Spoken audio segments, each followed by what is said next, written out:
Mother.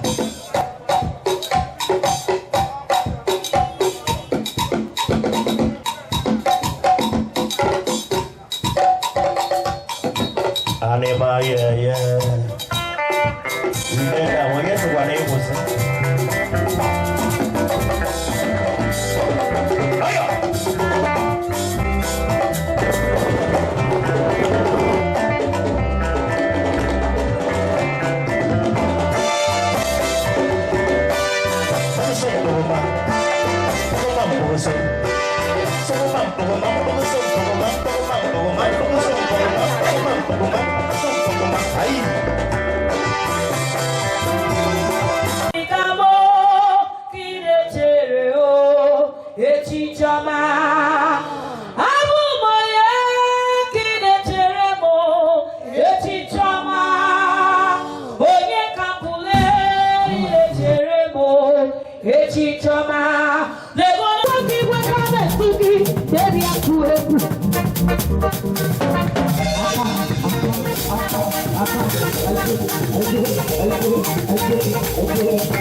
I know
Prophetess Helen, Nwadinakachukwu Igbo nwaanyị a bụ sọ m ka ọ mụrụ ọ nwụrụ na the month of May, 16th of May 2026.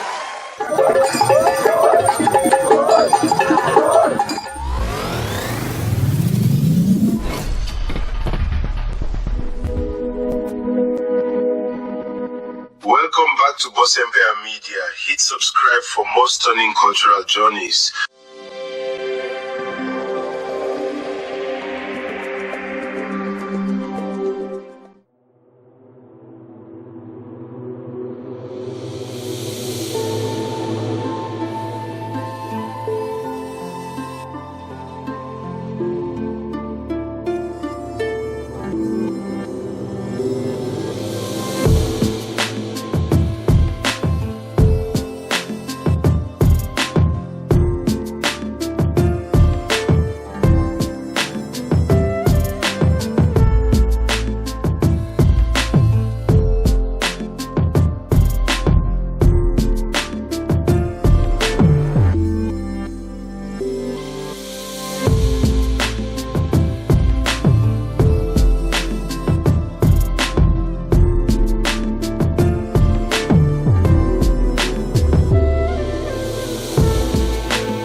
All that, but in the phone, not point.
Which one?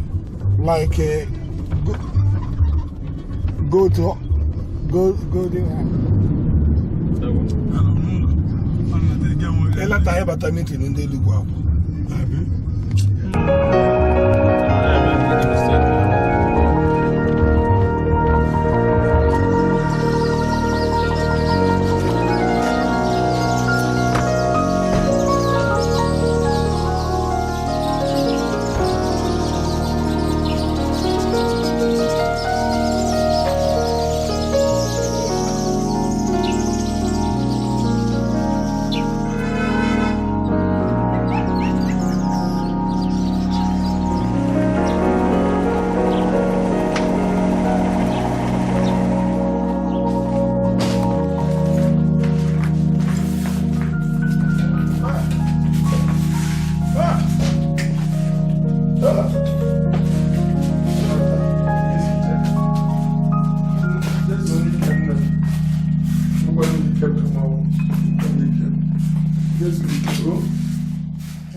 Hey, Lino.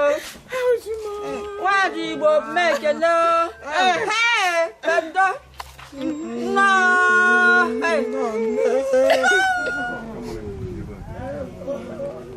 Hey, hey.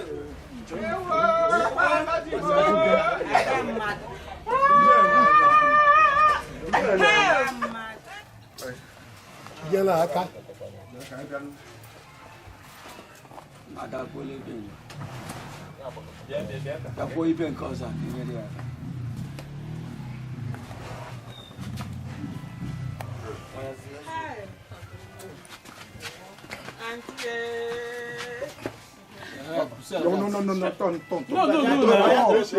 we are one. The leg will be.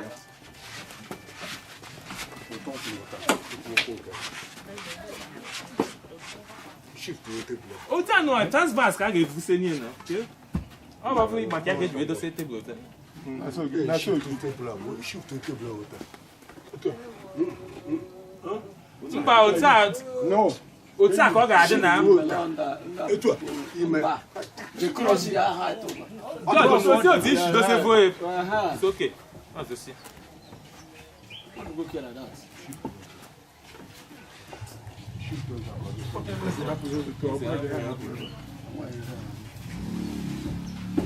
Hey. I know this because I share enough.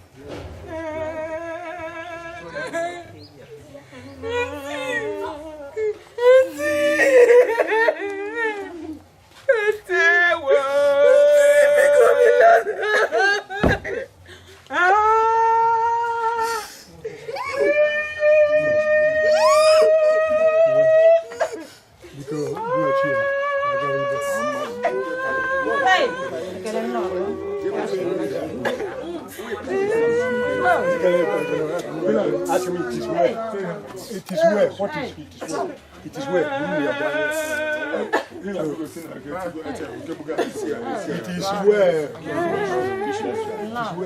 When you turn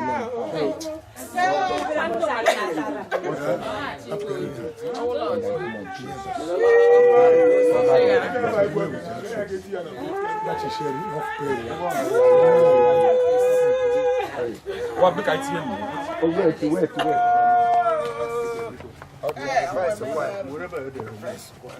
Hey,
Batago.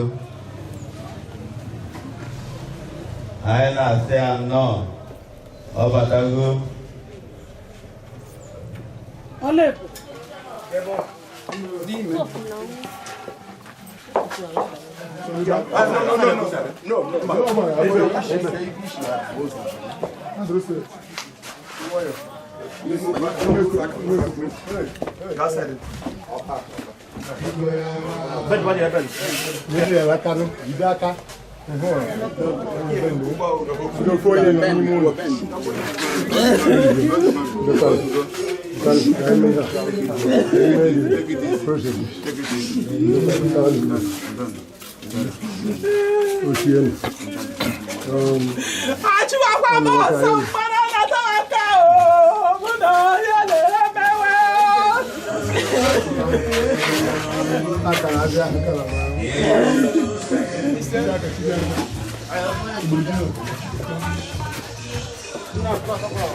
onye na-eme mma aka na-agwọ ya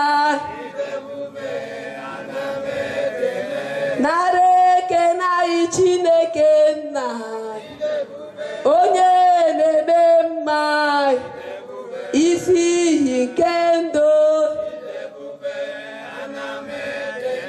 ribe otuto anyị Chineke nna isi iyi nke ndụ maka na ọ dị mmadụ njọ Jehova ịmara ihe niile ya mere anyị sikọrọ n'ụbọchị taa n'ọgbakọ nke mmụọ anyị n'ụbọchị taa ọ bụ ya kpọtara anyị n'ụbọchị taa n'ime ofufe Enugu ụbọchị taa n'ime Stand for Jesus ka ụmụ gị zukọrọ n'ụbọchị taa iwee duru anyị ndị si ebe dị iche iche wee bịa anyị anụghị akụkọ ọjọọ ọbụla anyị wee zukọ n'ụbọchị taa imere ihe mmemme nke ikpeazụ nke mmadụ dị ndụ pụrụ imere nwanne ya nke rapụrụ ya Jehova onye mere nke a nara ekene n'aha Jizọs nekwa anyị abịawo n'ụbọchị taa ọ dịghị ihe ọbụla anyị pụrụ ime na ọbụladị n'ụbọchị taa ma ọ bụ na ị nọghị ya ya mere anyị na-asị gị bịa were ọnọdụ n'ihe niile nke anyị gaji ime n'ime oge awa ịkwanyere ma ọmị anyị ugwu ikpeazụ maka na ọ dịghị ihe anyị pụrụ imere na ọ bụghị ime ihe dị otu a ka anyị gbakọrọ n'ụbọchị taa ya anyị na-asị gị ka ị bịa were ọnọdụ chịa isi malite n'oge awa wee ruo mgbe anyị ga-amechi ihe anyị ga-eme na ndị ga-ala n'ebe dị iche iche mmụọ nsọ Chineke were ọnọdụ chịa isi n'ihe niile ka asọpụrụ gị ebi ebi na Jizọs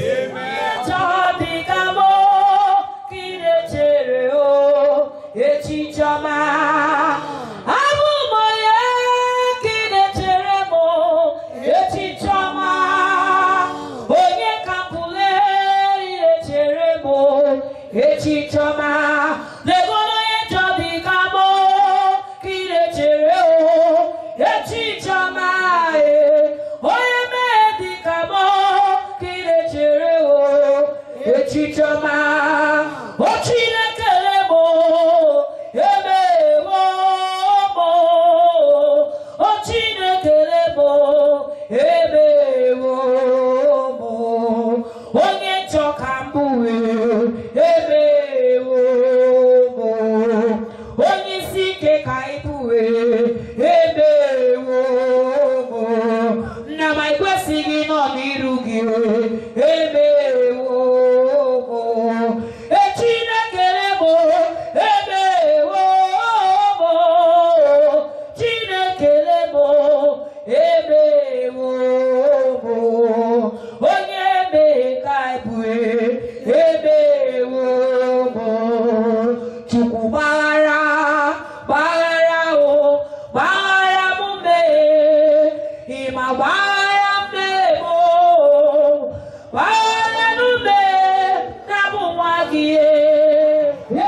bụkọ ọtụtụ ngọzi gị n'otu n'otu ọnụ Chineke ga-eji lu anya mgbe bili mmiri ike ndụ na-amagharị mgbe bili ike ndụ ehi na-amagharị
testimony time. I won't need well. Agwama. Say, Zilla, Benduya, always Zilla, the boy can do better money.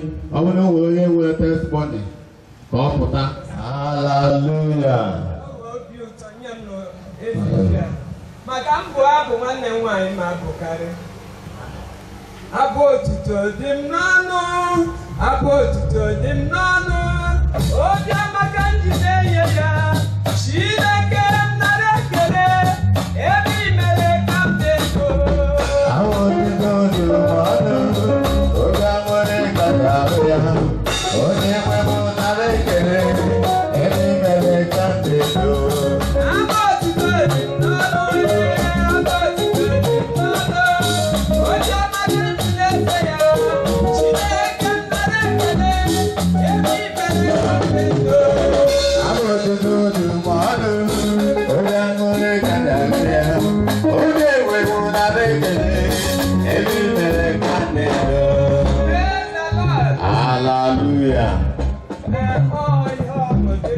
Maka Chineke nna anyị onwe onye ya ajụjụ ọ masịrị ihe niile mana mma akọwa nwanne m nwaanyị Helen Nwadinaka ụfọdụ na-akpụ ya onye ozi Chineke onye amụma is a prophetess o bidoro n'ụtụtụ 70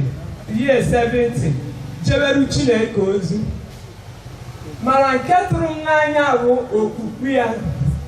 Ma mgbe ihe siere ike ma mgbe ahụ mgbu ọ na-ekpe ekpere. Ọ na-akwapụ Chineke akwa. O nweghị mbọsị ọ si n'ike agwụ ikpere ya. Ọ na-enye onye ministri ya o bidoro na be anyị na one room gote ogene na-akụ sọ narị onwe onye ya na ya ma akụ. Nne ya eso ya, nne ya eso ya, ụmụnne ya eso ya, sọnsọ ya nwa. O bido na-eto Chineke, onye ọbụla na-ene anya. O bido ndị mmadụ na-abịazi ministri na-atọchi many souls. Papa m elezi anya were sị ebe ọ nọ ebe anwa so na one room ndị mmadụ na-achọrọ ya na-abịa ka anyị anya eke n'ebe ọ ya nọ were kpebe ekpere a. Ọ ya bụ na ọ pụtazịa ebe a were bido ebe a ndị mmadụ na-abịa ya na Chukwu na-eyuzi ya na-atọchi many souls. Adị nke kachasị nke bụ na since o bidoro rụgharụ Chineke n'ọrụ n'ime mmụọ ma n'eziokwu, o nweghị mgbe ọ nọkọtara were sị ka ya jee gbata aha ebe ọzọ. Okwukwe ya siri ike dabere na Chineke. Ibiri mgbe o nwee ka ọhịa ọ na-akpọ Chukwu anwa Chukwu anwa. Ministry ọgwụọ stand for Jesus. Stand for Jesus anwa. Ndị mmadụ a na-abịa from far places. Oziọma na-aga n'iru. O wee bidozie mgbe ahụ anyị nyewere ya nsogbu. Ọ na-akọrọ m sị na ahụ na-enye ya nsogbu. Nsị ya jisi ike na onwe ihe Chukwu apụghị ime. So ahụ anwa na-emekwa ya ụkwụ ọ gagide ịmagbo challenges. Maka some people ya sị ebe ọ bụ nwa Chineke ka o si aya ahụ mana o nweghị onye karịrị ahụ mgbu. Chineke nna anyị bụ onye na-agwọ. Chukwu debere ya ndụ. If not ọ gago kemgbe were bịa Lagos. Ọ bịa Lagos mụcha bịa Lagos ka nlekọta Kenya onye ka ọ bịa Lagos ahụ mụ na ya nọrọ. I was very happy na-agbapụ ya okwu Chukwu. In short, ezinụlọ anyị jiri n'aka ya mara Chineke. Onye ọbụla gbabazia n'ime Chineke. Mụ nwa okwukwe nke m chukwa ike. Ọ na-akpọrọ m ọya achị ya hope in God, be trust in Him and He will deliver you. Chineke na-eme ebere ya nọchacha ihe anwa ọ nọ n'aka ebe a. Mana mgbe ahụ ọ nọ Lagos amaghị m na mọya ọ nata n'ụlọ maka ịmagbu onye ji ọ hapụrụ ọnya ka ọ nataziri. Were mụ na ya gwuru okwu Wednesday o were Friday, I think Friday or Thursday. Akọzi ya na phone anụzime ya ọnya ka ha kpọrọ m na ihe na gakwuru Chineke. Ọ na-arahụ ụra nwa Chineke anwụghị anwụ. So ọsọ alaeze eluigwe ahụ ọ na-agba ama m na ọ gbatara ya maka Chineke nna anyị mereri ka anyị hụrụ ndị nke dị ndụ n'ala nke ndị dị ndụ taa. Mgbe na-enye Chukwu ekele n'ihi na o mereri ka nwanne m nwaanyị a ka ọ bụrụ onye nke a na-akwa n'ụbọchị nke taa n'ihe ọṅụ n'ịgbasa ozi ọma n'inye Chukwu Chukwu obodo a na-ekele ndị niile bịara ije a. Ka Chineke nna gbaa unu ume gọzie unu n'aha Jizọs. Amen. My soul magnify the Lord, and my spirit praise His name. For there is good Lord in nothing, even in the grave. Jesus is Lord, even in the grave. My Jesus is Lord. Praise the Lord. Hallelujah. Ọrụ ndị mgbe ebe ọ na-ekwu okwu achị n'ọnwa aghara mbara gbuo nnechi. Ama ha mere isi abụọ ije. Abịara m dị na ngwuru abụ onye eke. Wee jee ntị na be ndị bụ Onyemachi. Ekwensu jọba amụ mgba. Amụ m nwa 15 years. Ka m gwa ya eziokwu. akọba ma achụwa m ọzọ agbakọta ma tinye n'ihi ọ ma gwụgo onye mbụ elu ọkpọkọna ka m jide Auntie Helen ga na-akpọta every midnight na-ekpere na-ekpere ọ bịaghị m fast na m na-eme a na-ekpe every 1 hour a na-ekpe every 1 hour a na-ekpe wee kpegide ekpere a ọ rụrụ mgba na anụ wee na anụ wee were aka dọwa agụ ọgụ n'ubi agbakarị ya ya bụ isi ihe m ọzọ m je gbakwuru ya eti oge Auntie Helen jere be nna m mee ekpere na ITV Chukwu ọganibe nne m mee ekpere ka na mmiri ndị obodo anyị mee ekpere Auntie Helen na mkpana amụ na di m na-eso okwu shi na mahana n'ogide ihe ahụchi m ga-abụsarị Auntie Helen m ule na ntị ma a na-ahụ ebe nna m na tawaka ụmụ ya bịa gbughị ya ya kpọrọ m ogologo wee na ekpere ya mfasị m ede ya wee mee izu ụka na atọ 21 days ka m na-enye ya ekpere ya afụta na achị ọchị m na di m ohu akọwago m chihu ụtụtụ m bịa na ya dị m ka egwuregwu di m ohu were ma atụ di m oji n'elu ubi ihe ọchị m na wee fụta na n'ochi ụtụtụ ahụ wee taa akpa m na-anụ mgbe anyị eji mee phone call bụ coins wee fụta na night books wee kwụsị ebe ahụ wee chọ ka m mee call ka mma m ụkawo di m ọka nọ n'ụlọ maka erughị m Enugu n'oge m kpọ fon be m kụcha ọla nla ọtọ nwe onye nzara nke obodo na-abụ onwe onye nzara mshi oru kpahara andịtụfatị na onye m na-emekwa nye anyị egwu dị na-egwu mụ na afụta na-emechi ya na-ekwu onye mmehete ya hụrụzi m nta na-ehete n'ime dọf buutu ahụ ọkwa na bịantị bọs stọp ka buutu dị ọ dịkwa nso na be m mekwa onye mma ga anyị arụrụzi m na ahete na-achị nwaanyị ọma ibe ole ka m nshi na m nshiro Achi na-achị m achị bụ agaghị ole nshi na ọkwa nya ka m bịara mkpọ na buutu a na mma agara be m ebere na-achị mgbe m banye moto ọ gara fon ọ bịara ime buru na moto buru m gaa be m ebere ebere ndị chi m nwata nwaanyị ọ bụ na di m sochi okwu ihe dị m tụpụrụ ala m sori ya buru m wee na-abụ anyị echikwe na-ere n'ezie buru m uri gaba depọ ibe emene ibe ọ hụrụ ere alụ oziwa na alụ anyị wee tara abụghị eziokwu mgbe ahụ nọ ka ori na mgbede echiche Helen ji ya n'ime ụlọ ụka ọ tọrọ mpe ya amanye oshi mmanụ ihe ahụ ma jọ n'oshi iwa oshi ya nọ pịpọ ya chita gahere gaa etu a ka ọ gabe ndị bụ ihe ibu oshi na m mgbe emume anya maka m na-eme n'ebere nke nwa na ahụ emume anya o nwere ihe m nọ ndị ụka na-emekwa ya pịpọ na ntị oshi go aghọtara m echi nwa David dị igwe dịgokwara nwunye ndụ ọhụkwa mgbe anyị na-ekwupe ịbọ echi amanye ahụ echi ịbọ nta dara wuu ọ bụrụ na nwa nwoke David ibe ahụ nọ ambulance pipọ bụ mbidozie etubu ya egwu ọgwa m ihe egwu abịa ụmụnwachia na ekwughe ozugbo na-eche na okwughe ekpere ebidogo ya goshi na every midnight is a warfare.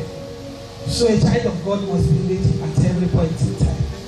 Onwere ihe niile na ọ shidi na ọ na ma ahụ hunyi na ọkwa ma na ọgwa ni ọshi na ma ọ na ma ahụ hunyi na ya aka abụ mana ya ahụ m ka nju ma shi aka na-ekwu a okpokoto m ya na papa anyị Igbo na nna di ha okpokoto shi eti ịma ya arịrị okwu ya dị na-edere na mmezu ụmụ ịnọ nwoke ịtọ na nnatara ka ọ gachara ebe atike na ụbọchị mụ na egwu mụchi na ọrụ ahụkwa ka anyị egwu anyị ya ete nye ahụ bịa anyị gawa be m n'obodo ya kweta ochite ụzọ bi mụ na oyere gaa obodo ukwu anyị ruoro ahụ ka mụ na-erere ahụ di m ahụ anyị nọrọ ibe a gọzie echi mụ chicheche ihe oriri iletika oyiere m na ha na-elewe program n'ihu amahụ bịa ihe mụ bịa bukọrọ ya na ndị gaa ihe ha na-echikwe program mụ ga mepere nke ahụ nwaanyị ikpeazụ n'obodo ha wee tụwa n'ihu ama akpara m na ọ ga-adịrị n'otu a mana ebe ọ masịrị gị na ọ ga-adịrị n'otu a Jizọs ebe ọ masịrị gị na ọ ga-adị na ndụ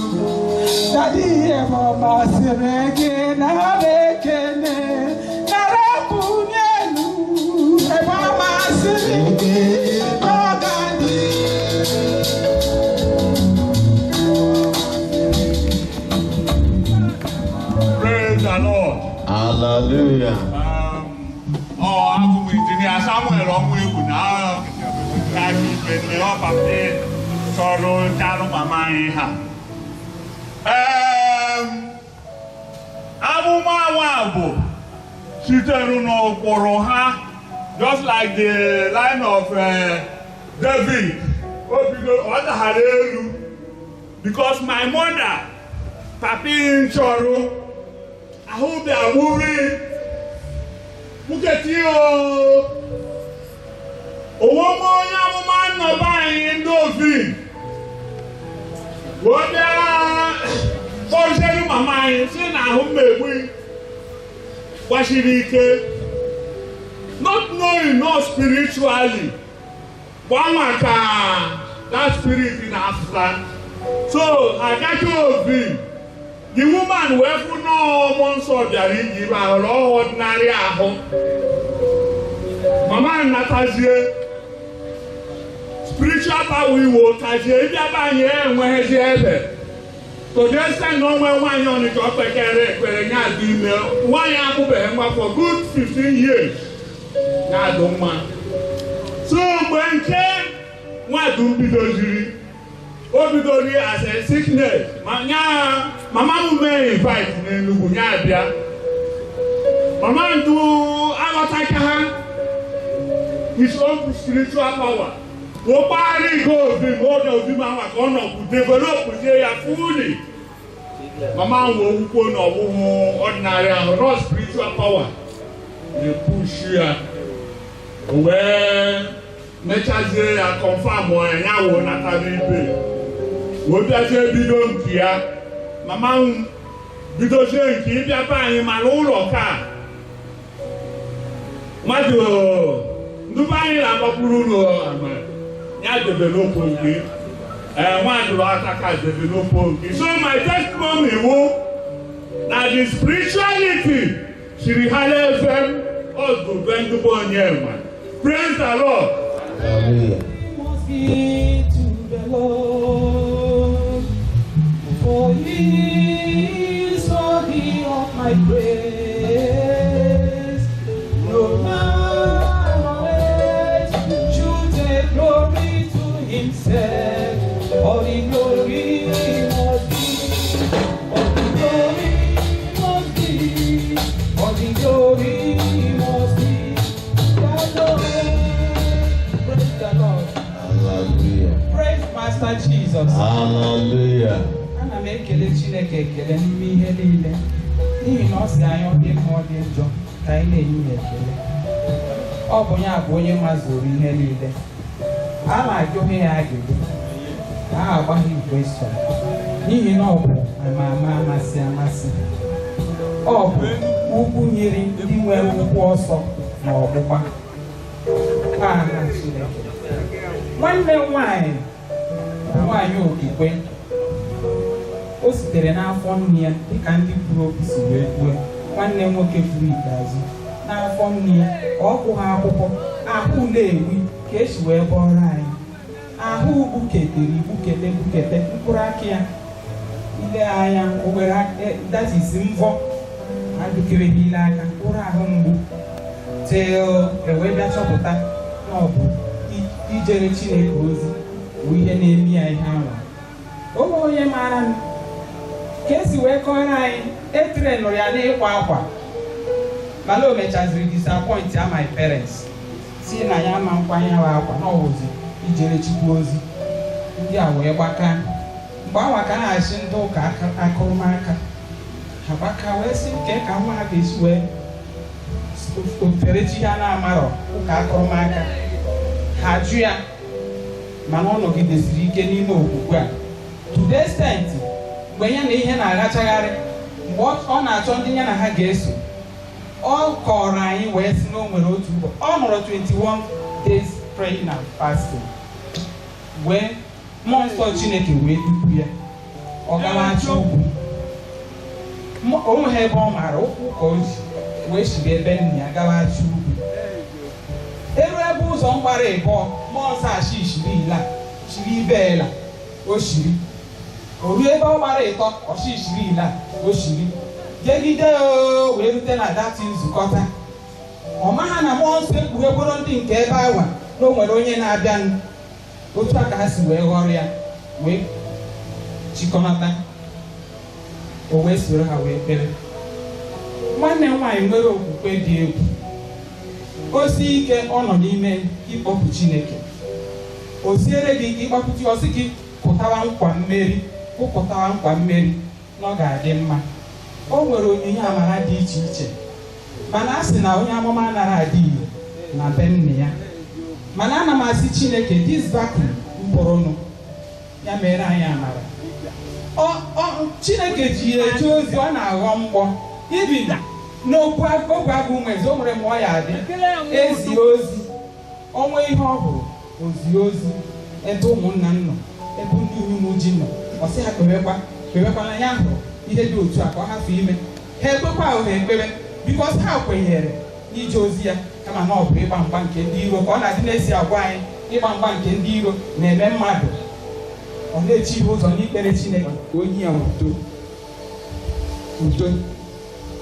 Anyị onwe anyị ọ hapụkwara ka anyị wee sokwa na nzọụkwụ ahụ, n'ihi na dịka nwanne nwaanyị kwuru, Chukwu sitere n'aka ya wee mee ezinụlọ anyị bịa chegharịwa dịka krezin. Ịta ha krezin ebe a ịpụsọ na-asị Chineke ka ọ nara mkpụrụ obi ya na ndokwa, ka ndị niile bịara ebe a ka wee chegharịa mara Chineke. N'ihi na a na-adị na-asị Jizọs na-abịakwa na ochegharịa, Jizọs na-abịa chegharịa. Ụfọdụ asị isi ekwuwere Jizọs bịawa na ọ na-abịa, ọ bịagokwa na ọ bịa bebe beti na mgbe onye nwụrụ Jizọs nke ya abịala. So ka anyị mewe ezi ihe ka ọ ga-abụ ụbọchị anyị achọ onwe ihe a ga-eji wee cheta anyị. N'ihi na ọrụ onye ọbụla, ndụ onye ọbụla na-adụ na ndụ a enwere ndị mmụọ ozi na-eso mmụọ ọjọọ. Ihe ọbụla ị rụrụ o dere gị, ọ bụ nke ọma ọ bụ nke ọjọọ o dere gị n'akwụkwọ. Chineke bụ onye na-ekpe ikpe ezi omume. Ọ naghị ewe ezi omume nke m mere gaa leta onye ajọ omume. Ọ na-akwa na-ewe ajọ omume nke mmadụ mere jee leta onye ajọ omume. So ihe okwu nkasi obi ka m na-enye onye ọbụla ka anyị jisie Chineke ike, gbawa ọsọ eluigwe a. Ọ bụrụ na anyị amabeghị Chineke, ka anyị siri n'ụzọ dị otu a wee mara ya. Praise the Lord. Hallelujah. Please pardon me to speak English. My Igbo is not fluent.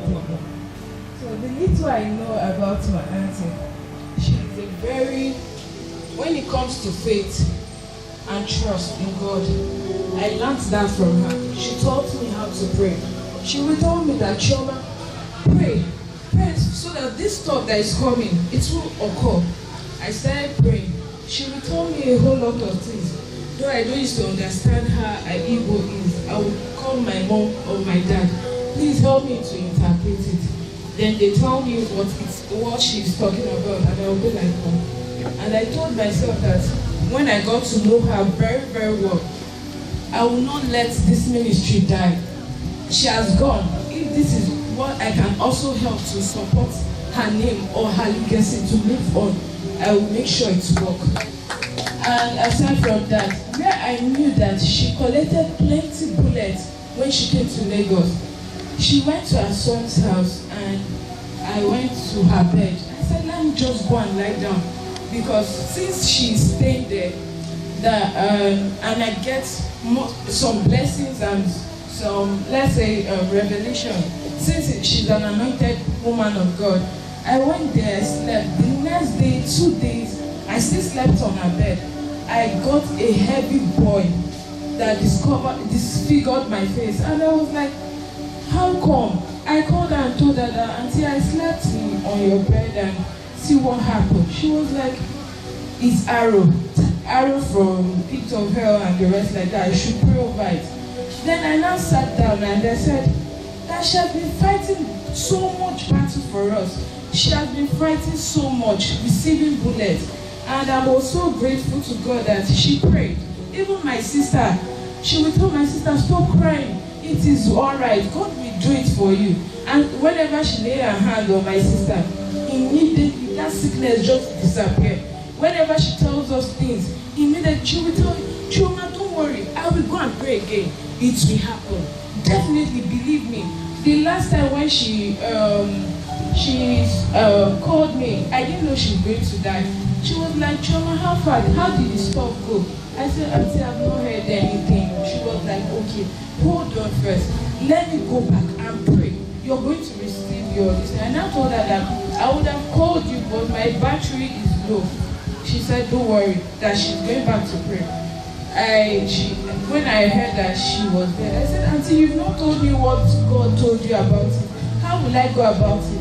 But I got revelation from, she appeared to me and spoke to me, and I was so grateful.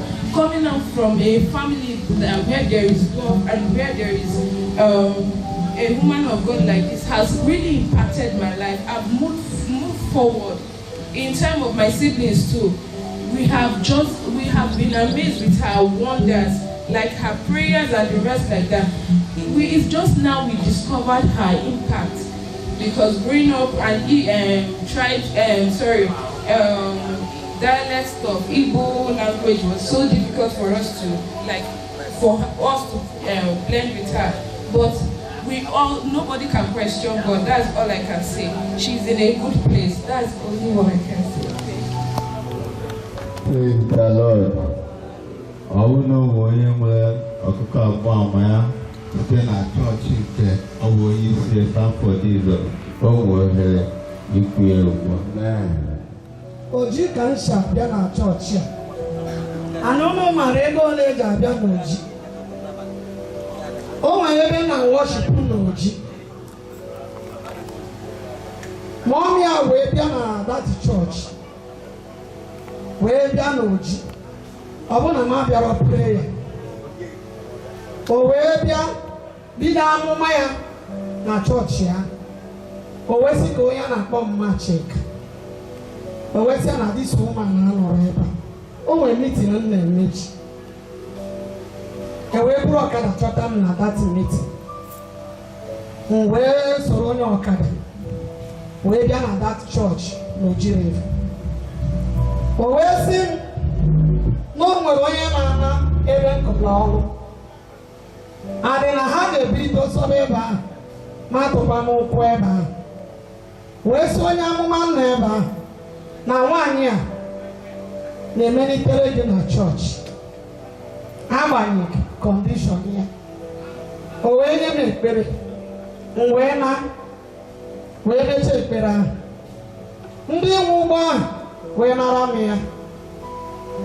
O wee sị na ọ ga-enye m ebe place buru ibu m ga-akọrọ m. Mụ na ego ji sụọ mee ụgbọ ahụ. Arịa m abara n'ụgbọ ahụ na a ga-etiri m poison. Nsị ya oke nna m ekpere ahụ. Ndị ahụ bịara kwụọ m 10,000. Abara m n'ala ahụ. Ọ bụrụ ihe ahụ ma ọmị Achi a gwara m, enye m ana karịrị ala. M wee na-akọ ugbo. Ogbu wee see na that chọọchị ahụ na-worship. Ihe m ji bịa Achi a bụ 219 ka m ji bịa worship na chọọchị a. M wee kpọrọ ụmụnne m gba ọsọ refeju ya ka m gbara. Onye amụma ahụ wee na-eso m wee nweta ebe m nwetara na be di m. Onye amụma ahụ bịa sị m na ndị be di m nwere ọgwụ. M bute ego bịa m wee bịa ebe a. Ma ọ bụ ihe niile wee soro m jee Nsụka ebe nna m dị. O wee sị na asị na ya agaghị ebi n'ụlọ ahụ. Nsị a God forbid. Onye mere ka mmadụ ga-asị na m agaghị ebi. Since ọ bịa be mkpeche m ekpere o nweghịzi ụjọ na-atụ m n'ụlọ m. M wee na-aga. O wee mkpọziere ụmụnne m niile wee bịa na chọọchị a. O jiri ịbatagodu na na-abịa Achi 3,000 a ma abịa ya. O wee kpọọ m sị m na m bụ onye ozi. Si ya mba bawo na mama njekwa. Sọ na mama njekwa ozi ahụ na afụfụ ụdị ya. o wee sị na m ga-eje ada m nwaanyị na-abịa ọkpara m wee yọba m o wee mee nte m mmanụ m wee bido lụba ọrụ na chọọchị wit ụmụnne m na mọmi a nwụrụ taa o jee Lagos ọ gara ịmụ na Lagos mana Chineke duru ya nata be nna ya ọ bịa lụọ ọrụ m ọrụ ikpeazụ na my family ọrụ dị egwu ka ọ lụrụ my family o wee nata m wee bịa anyị na-abịa o wee zie m ozi o ziri m sie nri m mee nka mmecha anya buru ụbịọ sị na m agaghị eri nri ahụ m chọọ ihe m gotere m ga ya taa wee nọrọ okebe nri ahụ mana sisi m ji bịa ebe a ọ bụrụ ya na-eke nri ma ọ ma iwe kebe ya nri ya kecha m were ihe gotere gaa n'azụ ụlọ riche enyi ọsị m ọya ibu alụ n'ihe niile na-ebupụrụ m ihe n'ezinụlọ m wee zie mme ọya ka o ruru agha ekpere anyị wee bịa ebe a n'ime na anyị bịara agha ekpere a m wee soro Oji River ozugbo nje mụ na-abịa bịa m late maka onwe ihe a na-eme ebe m wee rute my brother o nwere ife ọ na-eme nkụ ka ọ na-akpa mọmị adịrị anyị jee ebe Pastor Chukwudi mọmị adịrị m jee Enugu onye nwa nke Chineke ka ọ bụ ada amụma ya na ndị Igbo bụ nne m nwere nne m anwụgo anyị were ka mọmị Ista gara aga Ista nwa ebe a ka anyị na ya nọba Ista esi m Oji River buru ihe bịa mụ na mọmị a wee jebe na be Pastor Chukwudi ọ madam mọmị a bujere bụrụ anyị je bụrụ anyị nata anyị ama ọ gara mgbe ahụ natago Lagos wee sichi ihe ahụ o wee gbanarị ekpere ahụ kịta nwanne m a na-alụ ọrụ a na-akwụ ya ezigbo ụtụ ọ tụrụ ụzọ niile nwanne m nwoke tọrọ m bụ pastọ n'ebe a onye atọrọ achịrị m ụmụnne m edetere m ezigbo ya na be ihe niile oruwe ọ na-ekpe Helen ma ọ bụ ihe niile na ọ bụrụ na chọọchị ka nọ na Anambra maka onye Anambra ka m ofu onye na-ebitegoro gị moto ị nọrọ na moto na-aga yes mana anyị nwabụ ndị Enugu State ama ha maka amụma nsa na ọnya ma ọ bụrụ na iburu ya ebudo n'oji ị ga-afụ mkpakpa ga na akpa n'oji mana ọ na-abịa nna gị mana nsogbu adịrọ ya bụ ka o ruru agha ekpere ọ bịa nyecha anyị gaa anyị biskit ọnwa ọ nwụrụ arụ adịrọ ma sisa isi ka nwanne m ji eji ije mụ nwee isi ka ya eji ije ya ihe ka dị ime mmadụ ịkpa mana God ọ sị ka ya jee nwụchitere ọnwa ahụ o wesị nwanne m gaa nakwana n'ime na ọ nwere mmụọ ga-eso gị na be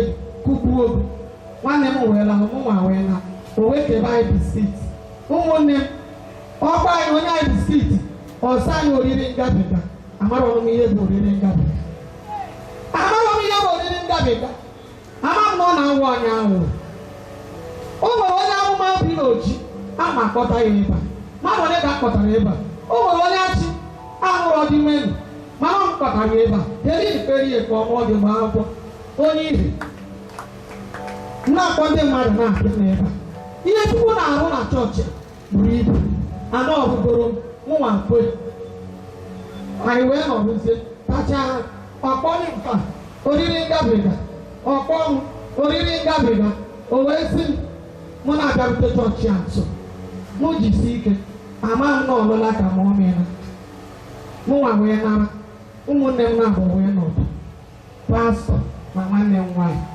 o wee ruzie nwanne m nwoke wee mmanụ si na arụ adụchara ya wee kpọrọ onye nọ nso n'okirikiri ya ya ji enye ebe ma ọ mị na ya mara ife na-eme onye ahụ wee bịa ozo ya ka nwanne m nwoke si n'ọma ọmị ahụ bụ ihe bịa gwa ya o ji wee chọba nọmba ndị ha kịta anyị amụrụ ogo ọkwa ya gọrọ ebe a ịma ụbọchị nke o nwere onye ma ụbọchị nke ya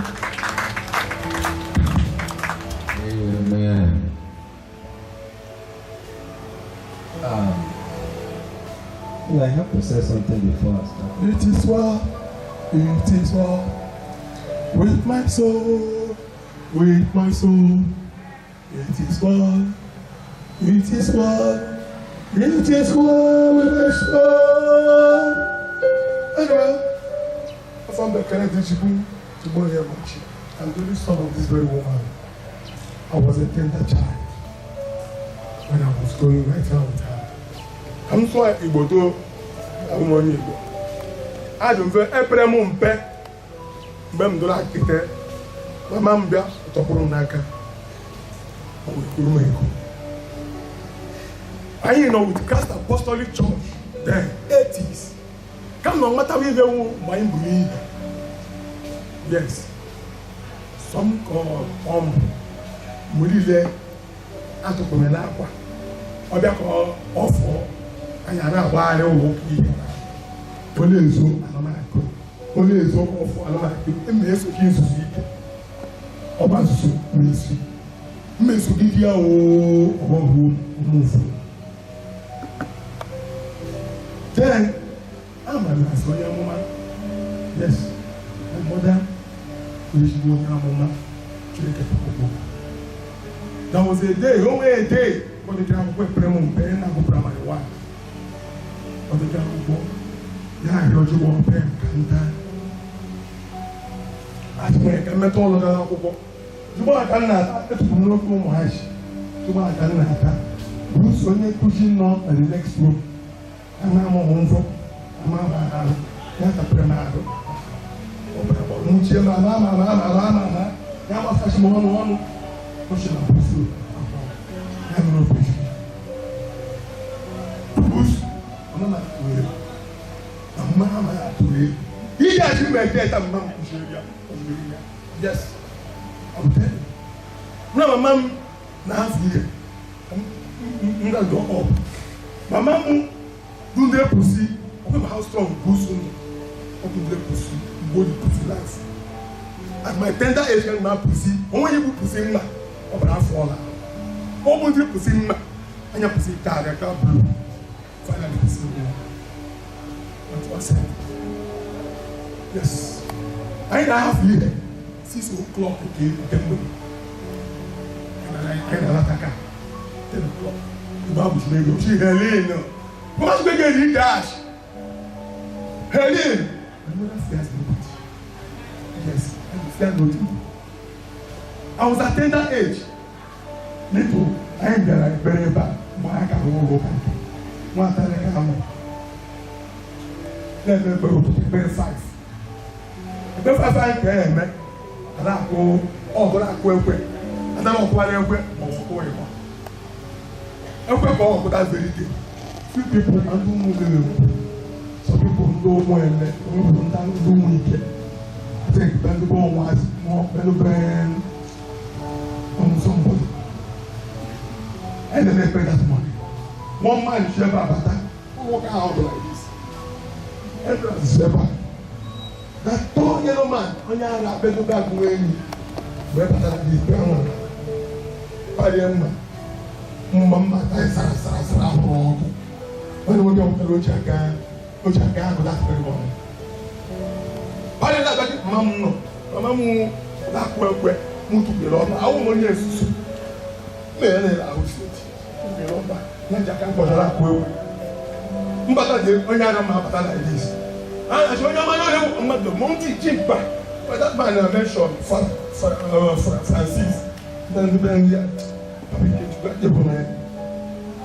The man do what you know about Jim don't know about trouble. My mom is not bad. All to him. Onyara will run my color. Paddling motor like this. The man is spiritual to come and have the man. The man is paddling back. I'm not the little like this. I can man sees. So being a little child, a spirit ministered to me over and up like this. No one died for her. What she died for that man by the Spirit of God. I get the man. That's what the man want to share the man. Here the man George him. By then, people not around the support. How the man. You're one of the little child of the boy Onyemachi. When you are wherever. Very nice man.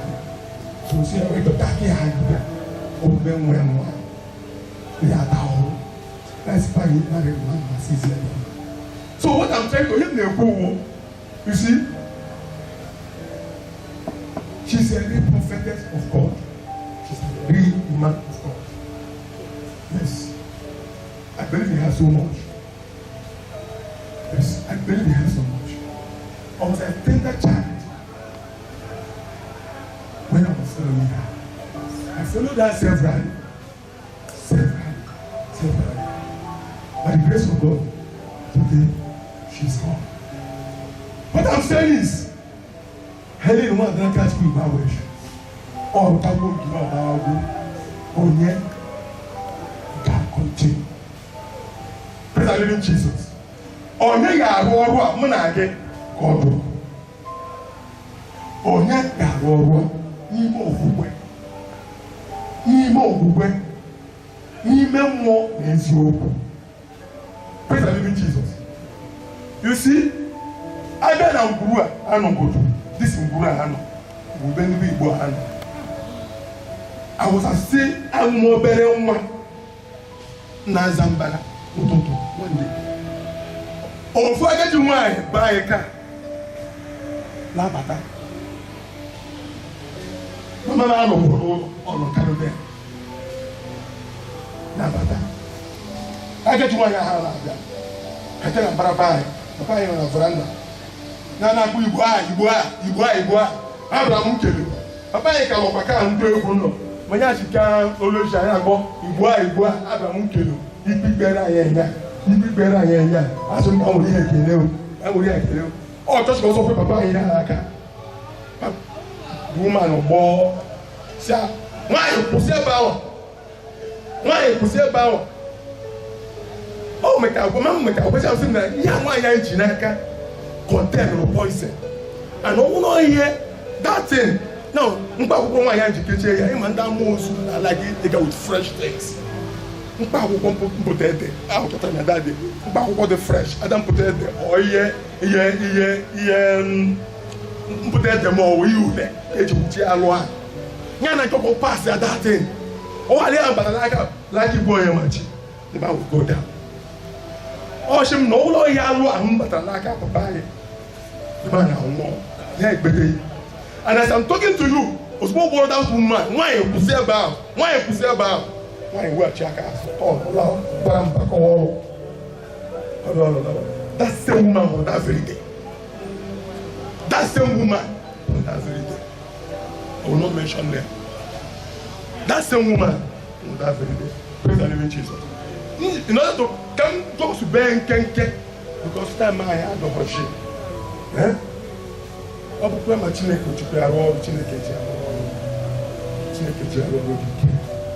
I thank God for her life. I thank God for her life. She's a hero. Praise the living Jesus. Hallelujah. Amen. Please, I want you to welcome somebody by yourself. Anyone making nothing like say, brother, sister, you're welcome. Welcome. Hallelujah.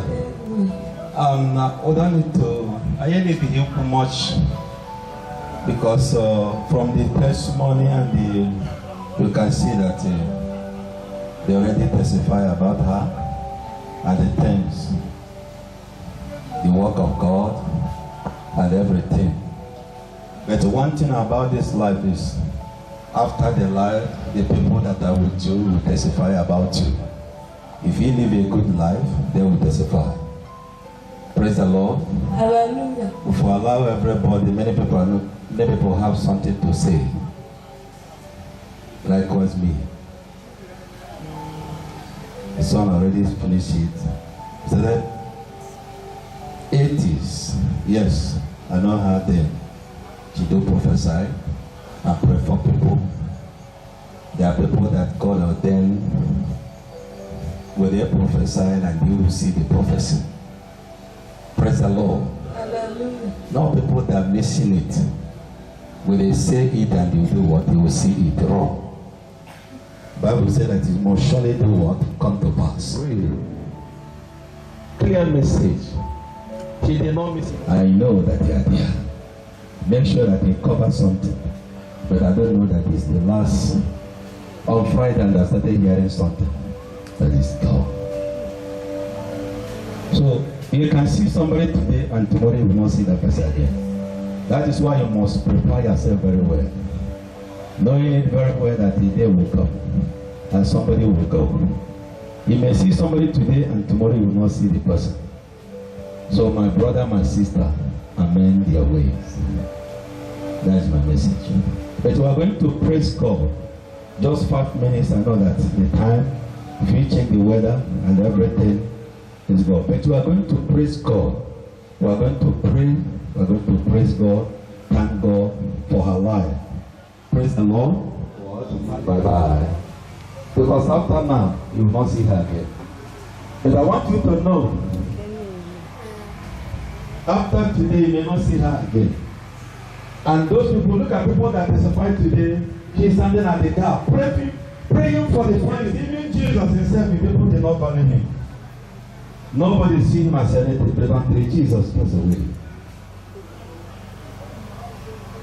He may not see her, he may not hear, he may not know anything about her, but after now you know it.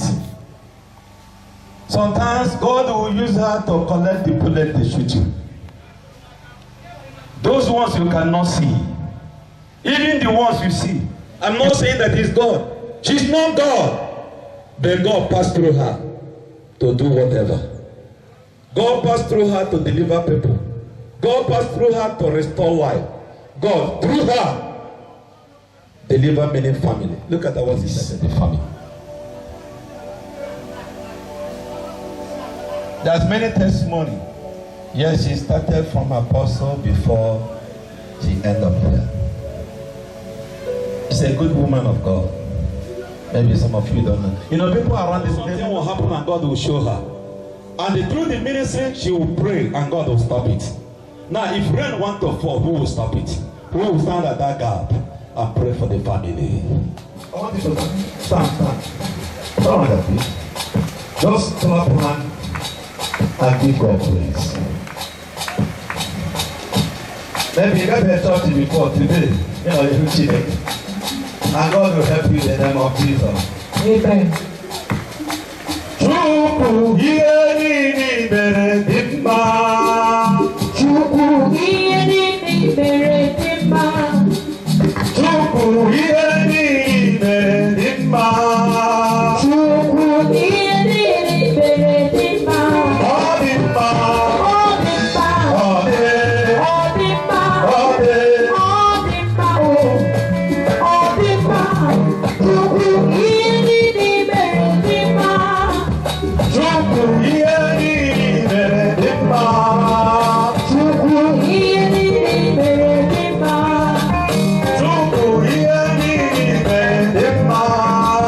Chukwu ihe niile mere dị mma. Chukwu ihe niile mere dị mma. Ọ dị mma. Ọ dị mma. Ọ dị mma. Ọ dị mma.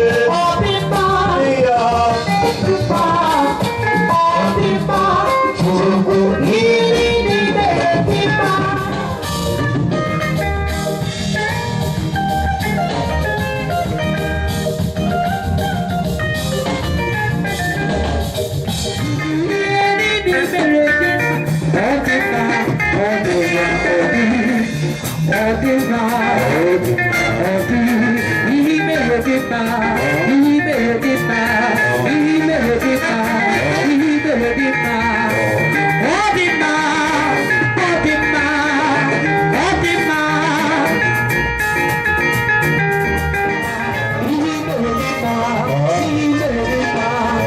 Oh,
for her life. You can come and dance. You can go now. Dance Almighty God. Jesus, we want to be very Akwu.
Hallelujah. Oh, how many dancers? Praise the Lord. Hallelujah. Hallelujah. Amen. As I said before, please, I want to use this opportunity to welcome everyone that come for this prayer. May the Lord bless you in the name of Jesus. Amen. Please, the pastors, the prophetess, evangelists, the bishop, everybody that are here, you are welcome in the name of Jesus. Amen. I say you are welcome in the name of Jesus. Amen.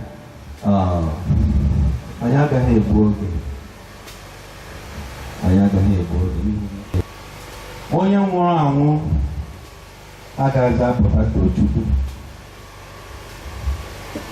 Whether she prophesied, she do signs and wonders.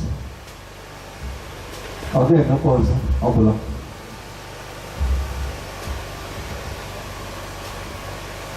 Okay, no pause.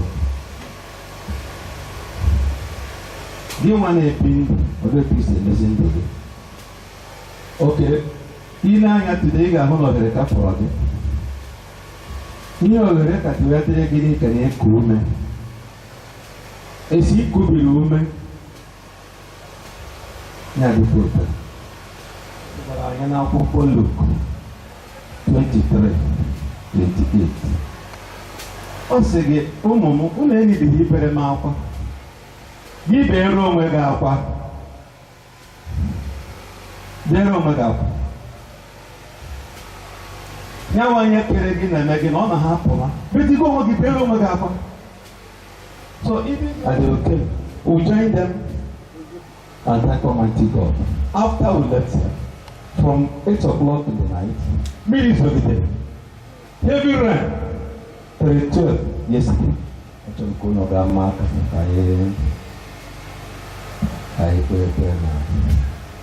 and then there's the Chineke man. I will come and start introducing my wife and the other people. But to the glory of God, I'm not here alone. I came with my wife, all the way from Enugu State. I know that she's have her own testimony to testify. But time will not permit. We just cut it. Hallelujah. Amen. So, because we are not today.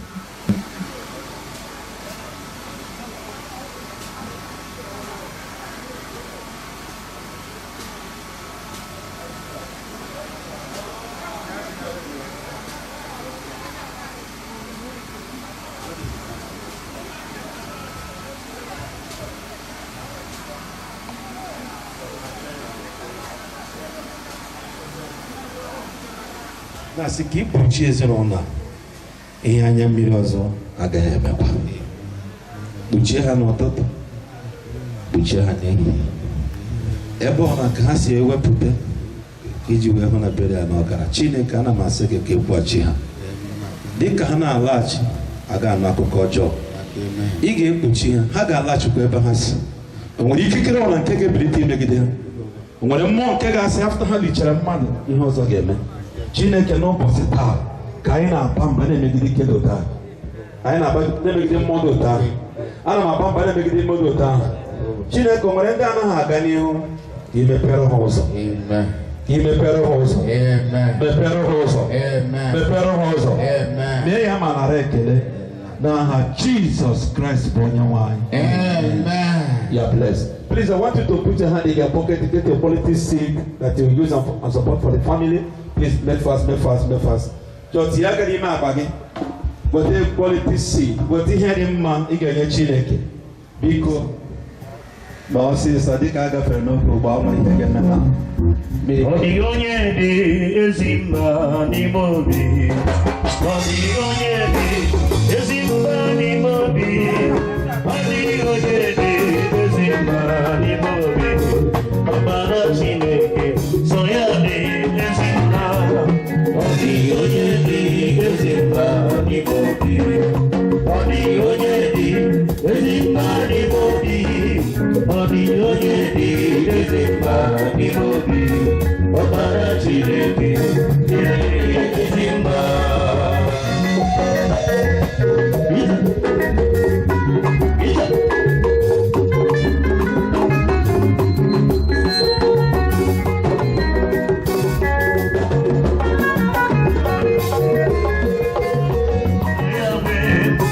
Atukwasi obinaya owefihe yano biamaya amagide imejizo amataka kwano yawe. Atukwasi obinaya owefihe Obiagu. Thank you, man. Thank you. All the people that are here. So now you want to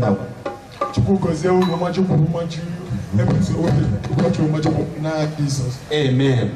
Also, ka Chineke gị unu mmaji kwuru mmaji, ebe isi wepụta ka Chineke gozie gị n'aha Jesus. Biko, all our brothers, biko, biano. Who is helping you now? Huh? Abu, one man.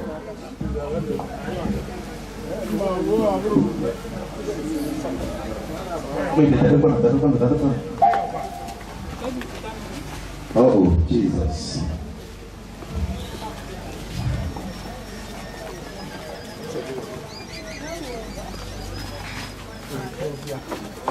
Abu, one man.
Spider-Man, Ato, Bozrin, Tasso, Kidaros, oh Bozrin, Cobb, on a making trick, or them making trick, you're never arrive.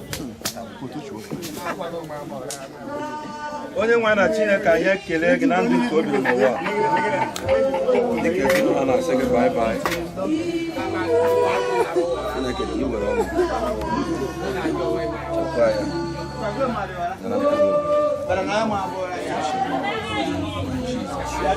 ya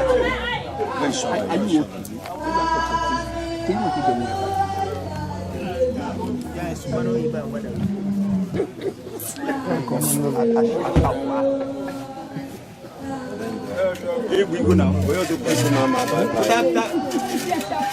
puta oge ship to ship ya fize kwa eba na ship to ship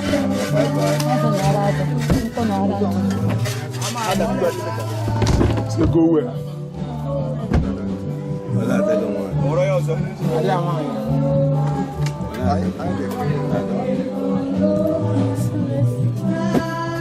na nwanne ya nwa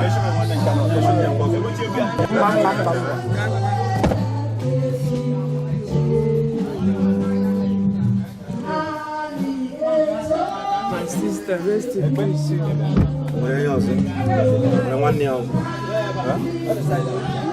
yo mama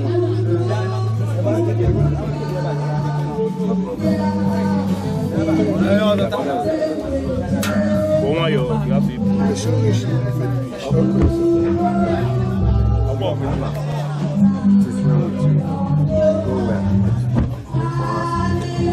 J'aime chanter. Oh yeah.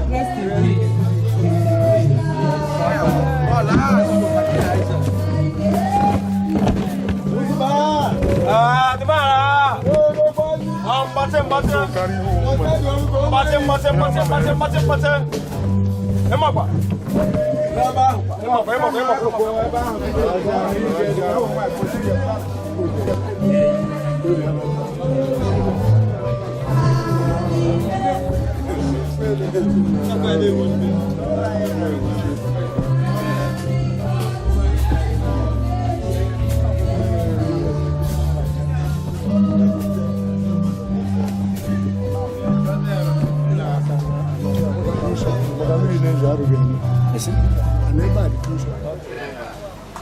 Thank you, we are coming. Thank you. Yeah, special announcement. Order from Enugu. I'm making sure that the 6 feet is over. Based on the 1 year and over 17 years old, they put for the 6 feet and they bring them money. Go over your time.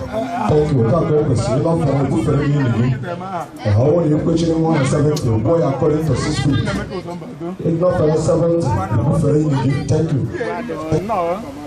Praise the Lord. Hallelujah. Okay.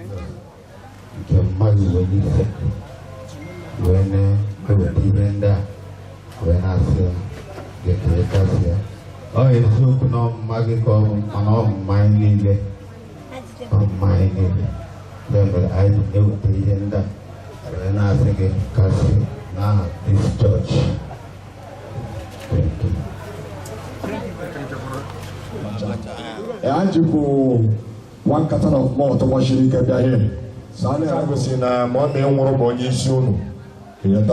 Thank you. I see you. Welcome. God bless you.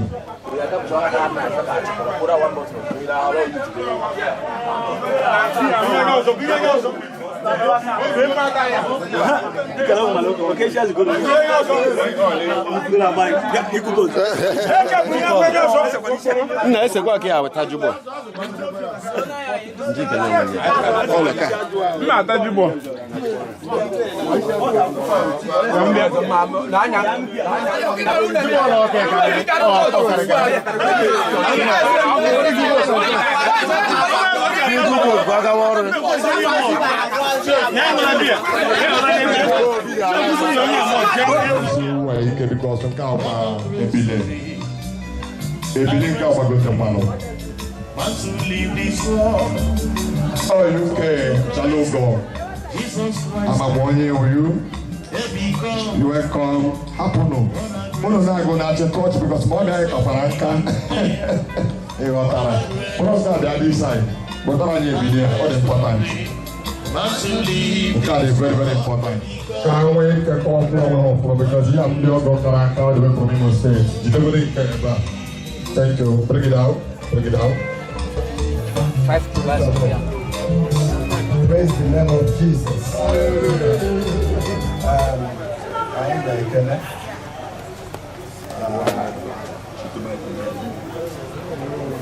Modest long.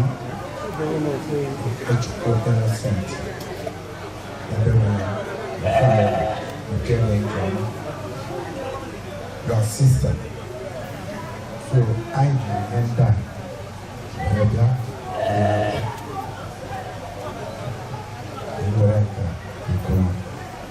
Jesus.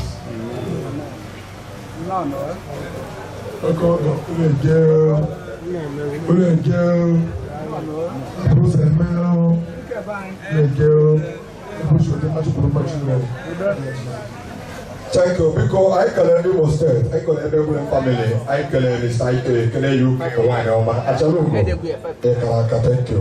Welcome. Because we don't know for our members go to already. Where's your no, because can you not form a camera and put it inside? You put a bottle of water. Can we get number 2 no?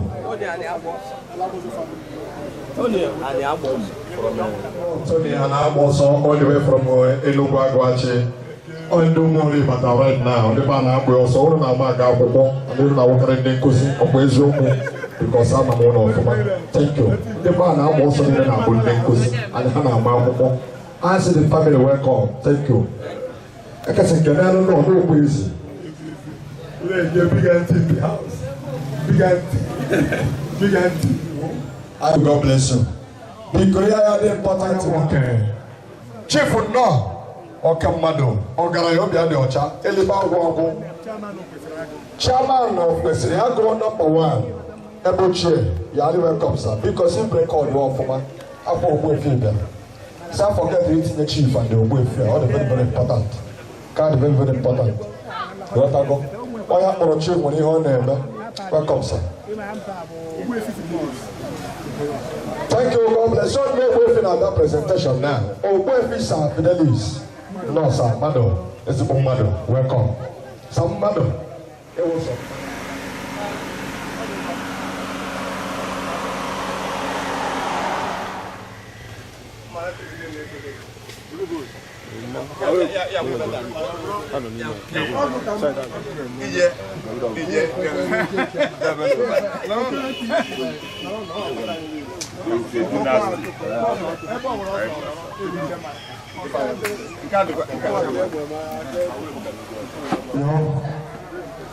Nenyo Igo no ba ni menyo Igo boss na ya MC governor imenyo Kinyere na Ugwoba ka agbatara ego nyokwa ma ọzọ dị isi enyo Inyosire na Ugwoba ego karịa kọmentị ka nkụ emeseti ekwu ego online si ka efe na-emezi ụkọ maka akwa elelele ego nyobe Igo enyozire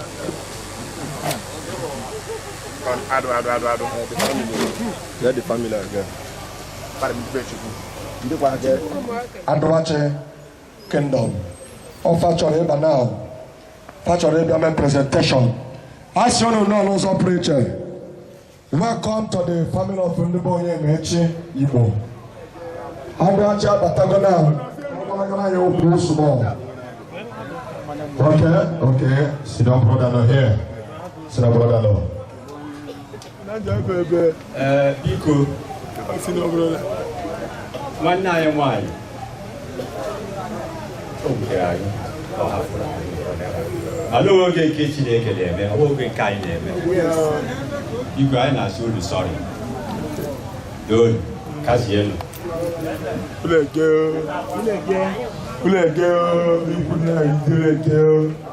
No more. Let go. About to shoot much imagine who the love what popular knows I Jesus. Let go. Yeah, what? Thank you. Because I can now do as well also project. Can do some work but I side.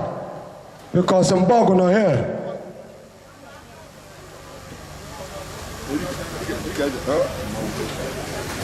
Fashola Kaija. Cinema.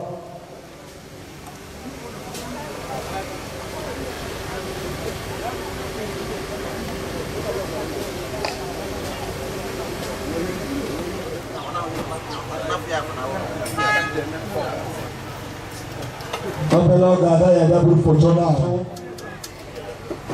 So, what is it? Go. Adacha.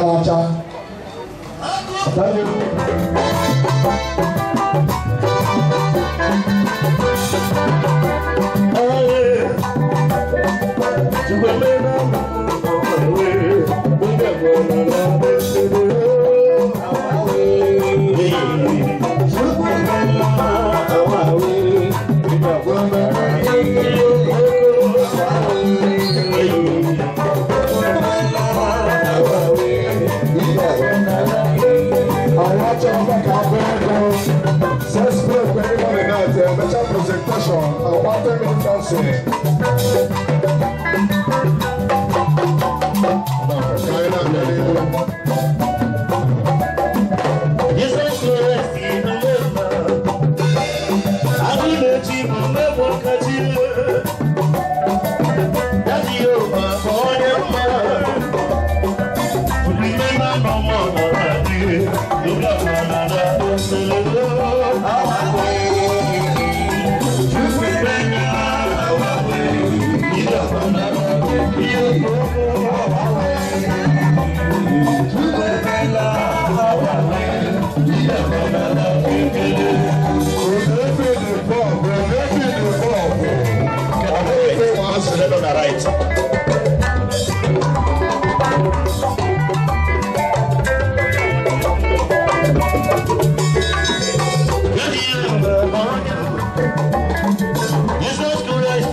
God bless you. Sinon, brother, I get one on your microphone. I want the reason why if you want to involve in the member. I want the reason why. Would they feel this heavy load when you want to involve in this burial? Kowari here by. No more burn. Here he just involved. At this burial, I die one. I hear I die one will live. So you go I die one. So I suppose you make a very why would I do when you give me? Thank you, God bless you. Also, I back and I know that for wine. And you should have that for wine, you will at all. Because yesterday night was you see good hand, so don't let you will go. I'm a representation. I can look at you to Arabia. I can tell us. I can say, dog. In fact, one minute, you will get from you. I will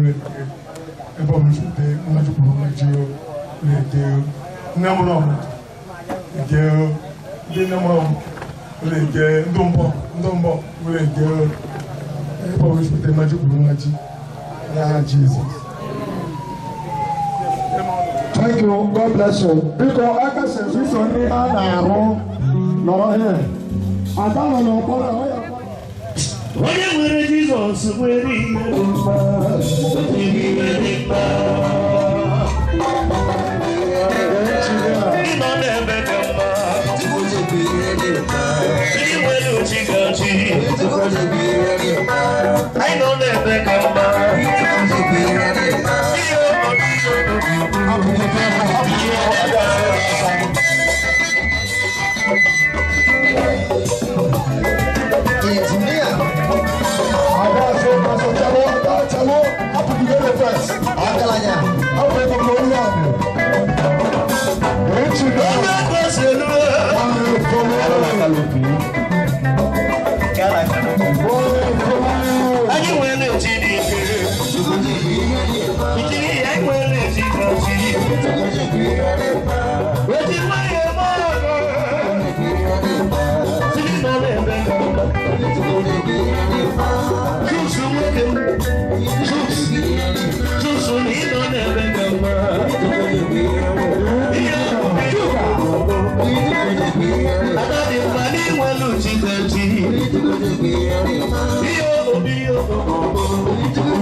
Eze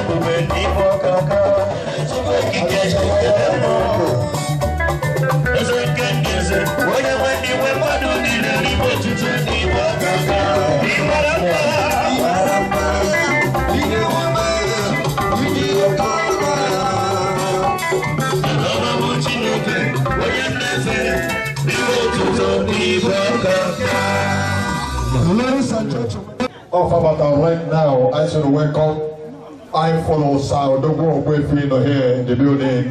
I follow my Mrs. Happiness Ope. Happy now, welcome because record because okay. So watch out for my. I can the Bongo, so from Bongo came down. The boy follow. I can Fetch a couple now. To go home and have record you fetch a from Oswan. Because of me, all the way from Lagos, Obama to wait for that. You are welcome. Frederica family, Okamado, Lagos Kisiacha, I'm a Rabinonia, a God. Because so, can you name Brucia? See what we have to be up on Mosu. Kepunyan Biago, one at Tebulao, Okwefia Mechi. Frederica Lagos man, all the important. I know this is so cool. Can I see it?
ọnwụ bụrụ echeghị ịdagodo ogbenye n'ụwa ọnwụ bụrụ echeghị ọnwụ bụkwa onye ọbụla ji eji ịmana iwu bụ na anyị ga-abụ ya bụ sagara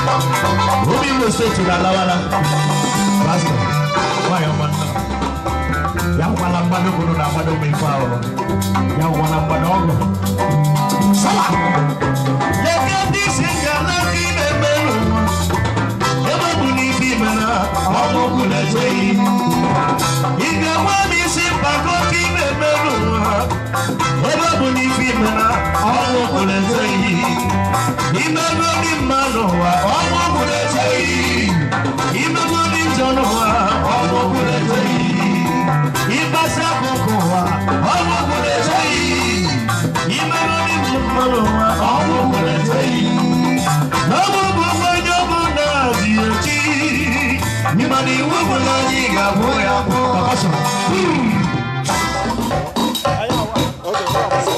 It's your delicate, you work for it. Ano Manuel, wana pa. Ano Manuel. You go bypass your mother.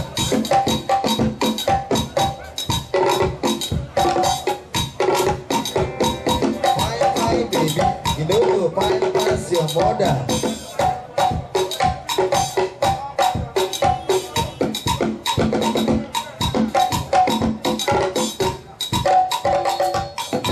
Aneba, yeah. Nenda, mwenyezi kwa nebu sa. Aya!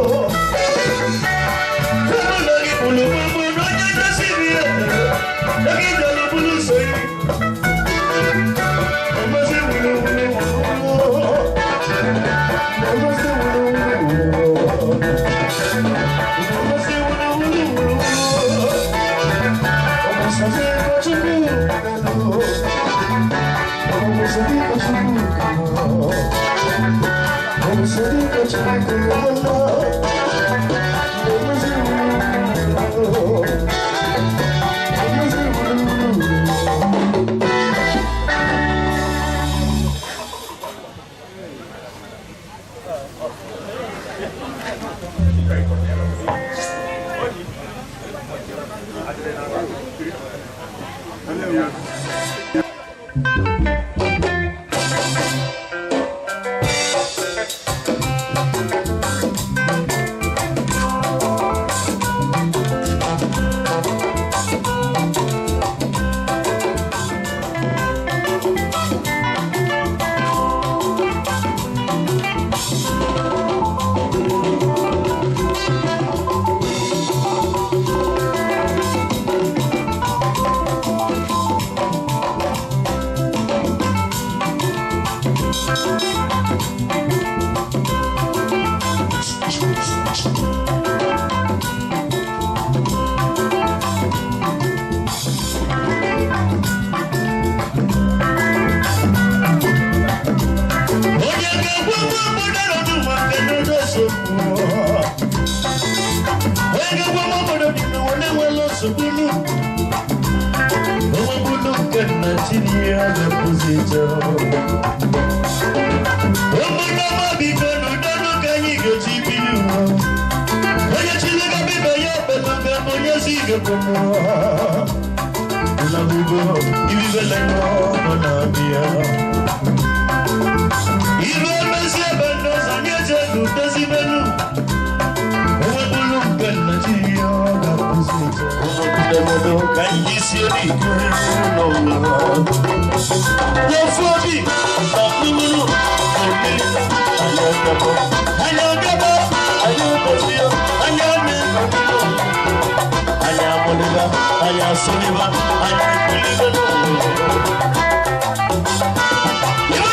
Okay, Gaba.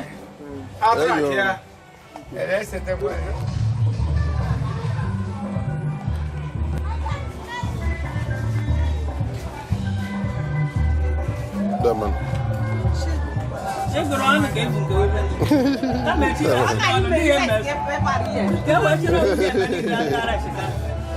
Okay.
Because everyone is here, because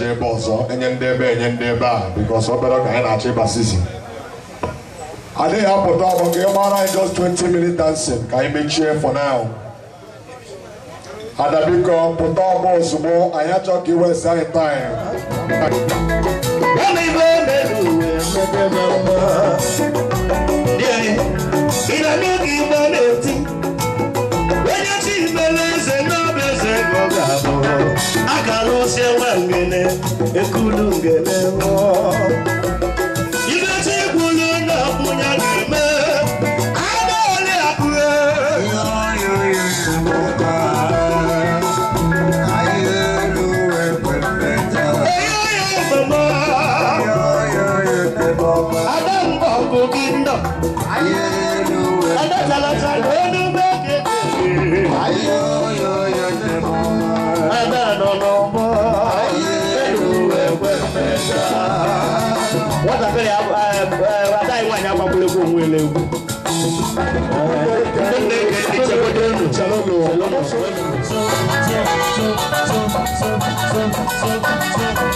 hazi anya onye bido n'oge esemokwu chụsị n'elu mekene ibe izili m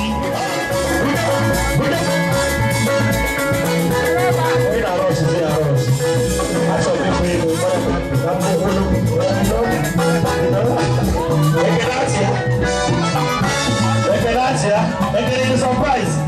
Why are you awesome? After surprise.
na-aṅụ mgbe a ọ dịka ọ laif ọka ọdụ ya onye a na-anwụzi mgbu ike iwe na-ere ya mpele ya onye na-akpọ m iwe a isi ọkwa nwunye m na-egwu ụgwọ mgbado ego maka mgbado egwu chọrọ mgbado ego ego chikọchi ga na-egburozi mba mma agụ ya ọ nwere ego nwere ụzọ 1000 is not money oke ụzọ nna m ịgbalị ya onye nke o mekwere n'aha Jizọs onye nọ na ya agbakwa m ego ole nyere m mba ama m ụlọ ọdụ mezuke ozu bụ 5000 ozu ha gụrụ m ya m na-abịakwala nke m na-abịakwala nke ha nọ ihe nke m họrọ nna agụ ozu 5000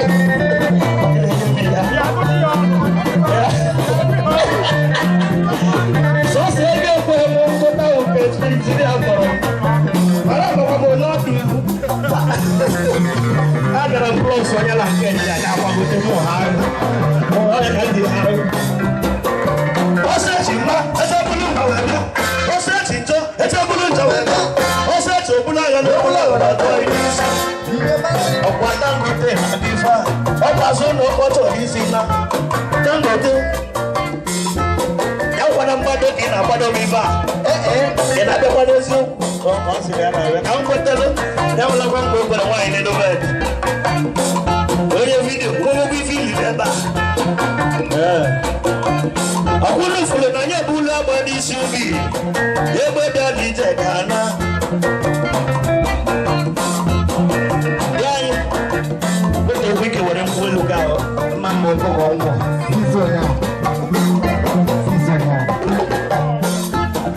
Visa ya transfer email n'abalị ahụ ọgwa bịa ọbata ile n'ahụ ma abịa mmewu ile n'ahụ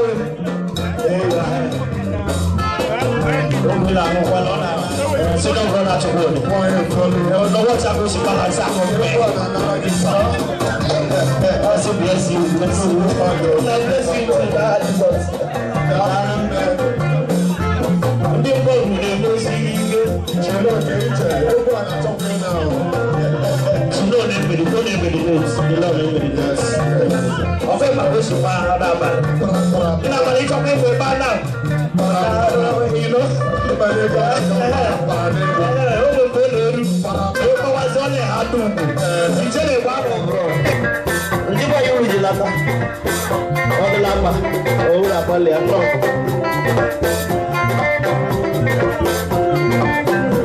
okay so can I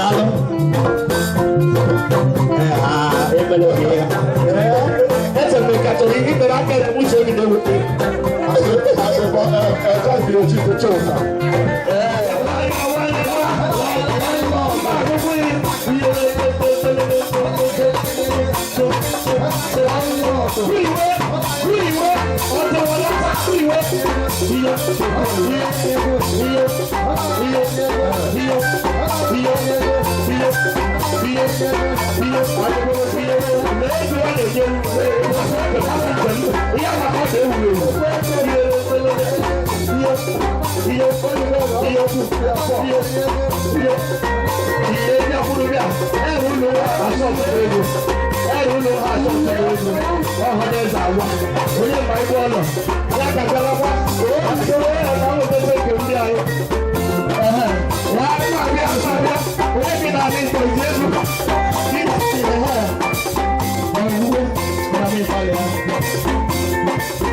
Aba bekee n'Igbo Onyemachi na Okwesiriagu n'Obiagu Umueze Elugwu Achi na Oji River local government n'Enugu State na Nigeria ọ nne m nwụ Prophetess Helen Nwadinakachukwu Igbo agbụrụ nwaanyị a bụ sọ m ka ọ mụrụ ọ nwụrụ na the month of May 16th of May 2026 mụ nọ na Lagos na-agba mbọ akpọ m na nne m anwụrụgo mana mbata etinye na mọchụarị ihe ụlọ akwa tata bụ 14th of August 2026 ka ntinye na ala ojenuje zuo ike site n'ike nke Chineke ayịrọ m Chineke mara ya wụpụrụ mmiri ozuzo Chineke mere m ya wụpụrụ mmiri ozuzo site na Monday, Tuesday, Wednesday, Thursday we wake up and Friday bụ tata m na-enyi ya ebube eluigwe bụ Chineke mere m ama wụpụrụ mmiri ozuzo mmiri eso ndị mmadụ bịakwa n'ihe niile gaa n'udo onwekwana ihe gbata onweghị egbugbe libia mma onweghị kwụrụ onwe ibia bọtụ ife nyere gaa n'udo etinye nne m na ha dịkwa ma hapi enweghị m ego mana Chukwu eluigwe mere m amara aha dịkwa m obi ụtọ na-ekene Chineke onye mere m nke a Jehova bụ Chineke onye mere m nke a sị m mma ekene dịrị ya na-ekenekwana ndị bịara m ije ndị bịara m akwamozu ndị bịara nleta m ndị gbakwutere m ọsọ asị m ebe ọbụla ha anọ na Chineke gosi ha mmaju kwuru mmaju mgbe nke ha onye nke ha ga-emelụ ha ebe ọbụla ihe ọbụla ha na-eme bụ ihe nweta iri ji ọrụ ihe kwuchite ọtọ Chineke ga na-emeli ya fa ihe ọbụla ha ga-eme ka ha agalụfa ebe ọbụla ha tikwa na ọbịa a na-arụkwa gị ha gbaa n'ụzọ mgbugbu oge akwa ha n'azụ anyị emelụsi n'udo ndị ọrụ bụ wee bịakwa n'iji a anyị emetụkwa ha n'udo ihe ọbụla ha na-eme ka na-agalụba Chukwu m ga-agọzi ha aka chawa ga-abụ nke ha remaining days in this year 2026 ga-abụ ngozi dụọlụ ha dụọlụ onye ọbụla dụọlụ m dụọkwa ma this my brother Ugo Biz nke na-eme this video ekene dụrụ onye ọbụla ekene m unu n'aha Kenna na Ọkpara na nke Mmụọ Nsọ ekele gị anyị fụrụ mbụ n'ugbo wee si n'ụlọ ụzọ ka eme na-asị ede ka unu ji n'ọgadu na mma anyị ogbu ezigbo aṅụrị n'isi mma maka mmepe ụgbara ezigbo ama n'isi ya n'obere ndị ọfụma wee na-asị na Jehova na mkpụrụ bịa na ndokwa n'aha Jizọs ekele gị wee na-asị na mmemme unu mere ga-adị ka ajakwu nchu na ezinụlọ anyị ga-afụ ihe dị iche na ndụ gị ihe anwa bụ ihe na Chineke na o mebeghị oge esi na mmemme na Jizọs ekele gị mana abalị niile unu nwe ife na-alụ Elugwu ekwetata unu nwe ife na-alụ ndị ọgọ na mgbe ọgụ Chukwu gozi unu n'ogo n'ọfụgo onye ide ọnụ nwanne m na ọ ga-adịla gị mma onye onye n'onwe ya so maka na oke nkume nke mwele chimade ya ala n'ụlọ nwoke nkume nke mwele chukwu ya ala n'ụlọ chai ụlọ n'ọdị ala ụlọ n'ọdị ala ụlọ n'ọdị ala chukwu mere bada ekele gị ekelekwa ngụ biko onye ka nkele ịkọrọ ọsọ tes na-achị nwambọ nwanyị ukwu ọ ga-adị gị na mma anyị fọkwuru si wee kwado wee bịa ebe a n'ikem eze ka ịkọwagodoro ọha na eze ife jikọtara gị na ezinụlọ a na-eme akwamozu ụbọchị taa ezigbo mụ na ezinụlọ na-eme ihe ụlọ ha na-alụ ada anyị nwaanyị ada anyị nwaanyị ha na-alụ anyị hụrụ ada anyị nwaanyị n'anya tubo so anyị ka ebe ada anyị nwaanyị ụlọ ka anyị mee ka bịa ihere n'ihu mana ọ na-eji ya nwụrụ so anyị wee ji Elugwu agụ mbọ wee bịa ka eme ka ada anyị nwaanyị ihere n'ihu soro ka ndị akwụkwọ mmadụ atụ na ọbe nwere gasị kpọrọ nwa bịa Elugwu ada anyị nwaanyị ka ọ bụ anyị eji ihe egwu ekele m na afụrụ m ka nsi kwado n'ikem jide unu jika m ụda eji wee bịa wee na-asị na ọ ga-adịrị unu na mma na ndị Igbo si na onye na-eme ọfụma ka Chineke na-agọzi wee na-asị na mmemme ahụ bịa Jehova ga-agọzi unu n'aha Jizọs o nwere ihe ọzọ nwere ike ịgwa anyị bụ ọha na eze ihe ma gburu ụda na ka anyị si wee bịa anyị gara udo na ọṅụ and ezinụlọ anyị bịakwarụlụ mara anyị mara ahụ anyị ji wee bịakwarụ and ezinụlọ bịakwarụ nwanne anyị nwaanyị anyị dịkwara nwa ha mara ahụ ji wee kpọrọ nwanne anyị nwaanyị otu anyị nọ anyị enweghị nsogbu na be anyị ezinụlọ be anyị họfere anyị enweghị nsogbu ezinụlọ họfere ezinụlọ dụla udo anyị jọ piz anyị enyewo piz otu aka si wee dị anyị aha dị ihe nwekasị ahụ anyị aha dị ihe esemokwu onye aka ji wee bịasị ka anyị jee nwanne anyị nwaanyị anyị gosikwa ndị ebe bịara ji na famili ọ bịara wejibute famili ọ bụghị famili emeghe agha na ejibute famili dụla udo na-emekọta ihe ọlụ ekele gị ama n'oge ọgọ anyị nwaanyị ji ndụ n'ụlọ na ya dị mma ọfụma ya ka m ekwuru anyị ya adịla mgbe anyị ji ebe ọnụ na anyị echi ehi wee bịa bịakwa belite ya ọlụ ahụrụ m n'anya anyị nweghị ndị abụrụ na ndị mmadụ many people gbara ezigbo ama n'isi asị n'obiri ndị ọfụma because ọ bụla anyị ya adịghọla mma ya ahụ anyị taa ya ahụ anyị ekele gị ọ nwere afọ a na-etu gị etu ị ga-eretu m sonites ego ụbọchị ekele gị ọ dị ụbọchị mpanye midia na-ekele gị wee na-asị na ọbụla bụ mmanya n'ịbụ nkwụ enu na-asị izide ka iji na ọ ga-adị gị na mma bịkọ ndị Igbo bụ onye na-emefọ ka a na-asị izide ka wee na-asị na mmemme unu bịara ọ ga-adị ka aja konchu na ezinụlọ unu mesịa mmemme anụ ihe dị iche ga-adị n'ezinụlọ ife abụ ihe ezinụlọ na Chineke na omebeghara unu si nso ọ ga-emeri ya unu na nka ekele gị ọ ga-adị gị na mma Gabokuru na-eme n'ọgụ nnukwu ọchị ekele m unu mekafuru m ihu Chineke ga-agọzi m unu dowe unu ndụ nne mụrụ ọmụ Chineke ga-ebere m unu ndụ ekele m thank you ever since all the happy like don't the one the show more all the way from Portland down when I come in thank you. You can the formula for you follow. The friend of Sister Nwadinakachukwu pour down. I should go to the salon. We are closing for today. Thank you.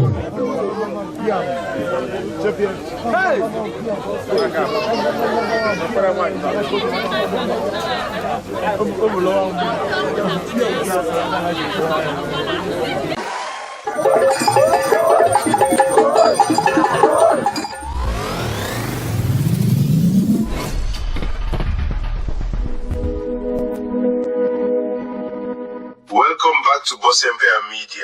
Hit subscribe for more stunning cultural journeys.